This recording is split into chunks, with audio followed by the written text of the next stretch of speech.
বন্ধুরা আসসালামু আলাইকুম। আমি আজকে দুপুরের জন্য কই মাছ রান্না করব, তাই আমি চলে আসলাম রান্নাঘরে। এখন আমি রান্না শুরু করব। মশলাটা কষানো হয়ে গেছে, এখন আমি মাছগুলো দিয়ে দেবো।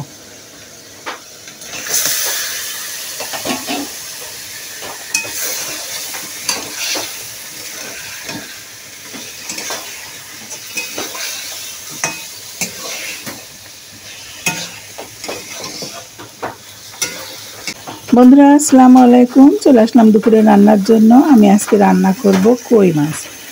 তেলটা গরম হয়ে গেছে, এখন আমি পেঁয়াজটা তেলের উপরে দিয়ে দেবো।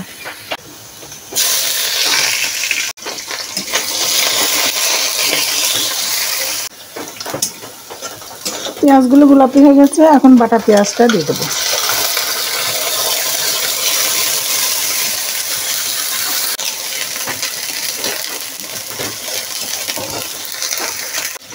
এখন মশলাগুলো দিয়ে দেবো।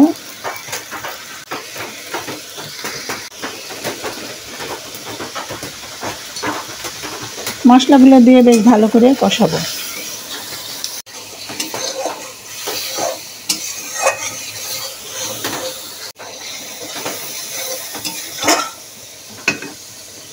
মশলাটা কষানো হয়ে গেছে, এখন আমি মাছগুলো দিয়ে দেবো।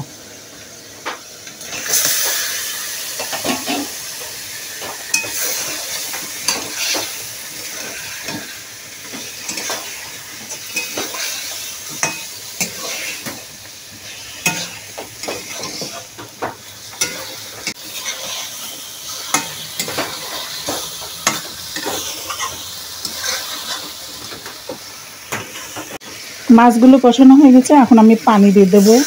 পানি দিয়ে মাছগুলো আমি উঠিয়ে নেব।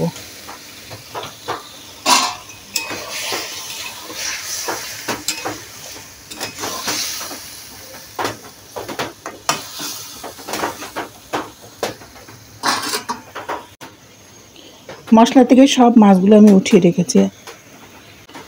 সেই মশলার মধ্যে এখন আমি আলুগুলো দিয়ে দেবো। আলুগুলো দিয়ে বেশ ভালো করে আলুটা কষিয়ে সিদ্ধ করে নেব।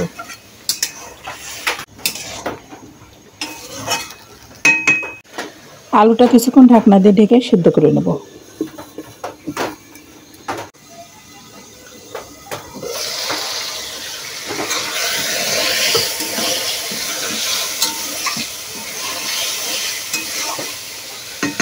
আলুগুলো কষানো হয়ে গেছে, এখন আমি ঝোলের পানি দিয়ে দেবো।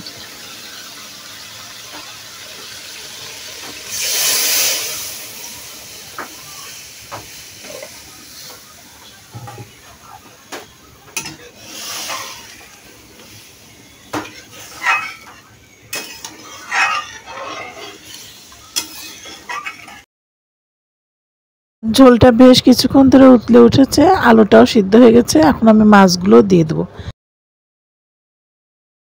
মাছ দিয়ে তরকারিটা বেশ কিছুক্ষণ আমি রান্না করে নিয়েছি। মাছ রান্নার প্রায় শেষের দিকে। নামানোর আগে আমি জিরার গুঁড়াটা দিয়ে দেবো।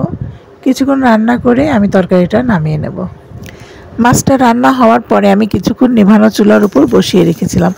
এতে মাছের কালারটাও খুব সুন্দর হয়েছে, মাছের স্বাদটাও খুব সুন্দর হয়েছিল। বন্ধুরা আমি এখন বটবটি ভর্তা করব। বটবটি ভর্তা আপনাদের কাছে কেমন লাগে? আমার কাছে তো ভালোই লাগে। তেলটা গরম করে আমি এখন তেলের উপর শুকনো মরিচ, কাঁচামরিচ, পেঁয়াজ, রসুন সব কিছু গোলাপি করে ভেজে নেব। পেঁয়াজ কাঁচামরিচ ভাজার সময় এর মধ্যে আমি হলুদ আর লবণ দিয়ে দেবো। হলুদ লবণ দিয়ে বেশ কিছুক্ষণ আমি এটাকে ভাজতে থাকবো। পেঁয়াজটা যখন গোলাপি হয়ে যাবে তখন আমি বটবটিগুলো দিয়ে দেবো। যতক্ষণ পর্যন্ত এই ভাজিটা সুন্দর নাড়ু নাড়ু না হয়ে আসে ততক্ষণ আমি এই ভাজিটাকে ভাজতে থাকবো। বেশ সুন্দর ভাজিটা হয়ে গেছে, এখন আমি পাটায় বেটে সুন্দর করে ভর্তা করে নেব। বন্ধুরা আমার রান্না প্রায় শেষের দিকে। আবার আসবো নতুন কোনো ভিডিও নিয়ে। ততক্ষণ আপনারা ভালো থাকবেন, সুস্থ থাকবেন, আমার জন্য দোয়া করবেন।